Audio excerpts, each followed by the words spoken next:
Hello guys, nandito po tayo ngayon sa Baybay Tiwi Albay.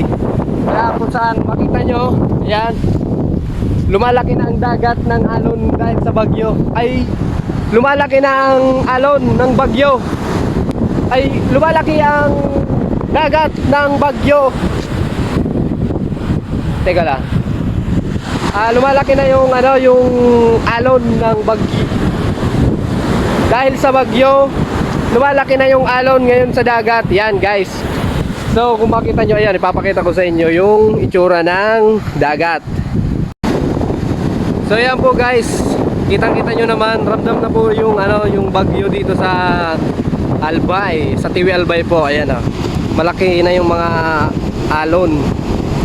Malaki na yung mga alon guys. Kaya po yung mga malapit sa dagat, wag na po tayo magantay na malala na yung sitwasyon bago tayo mag-evacuate. Kaya dapat maaga pa lang mag-evacuate na tayo Yun guys Tsaka wag nyo kalimutan yung wag natin kalimutan yung flashlight, cellphones.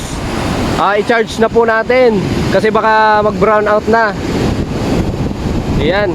Wag na po natin hintayin pa yung mga may mag-rescue pa sa atin kasi mahirap yung ganon. Mabuti nang maaga pa lang mag-evacuate na tayo. Kasi yung mga rescuer natin, may mga pamilya din yan. So hindi naman pwedeng isugal yung buhay nila para lang sa mga ganitong bagay na pwede namang maaga pa lang dapat ginawa na natin mag-evacuate.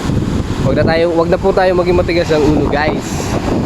Maghihanda po tayong lahat lagi, lalo na yung mga nasa landslide prone area. Kinig po tayo sa abiso ng ating lokal na pamahalaan at yung mga manatili tayong updated sa weather. Okay? So keep safe po.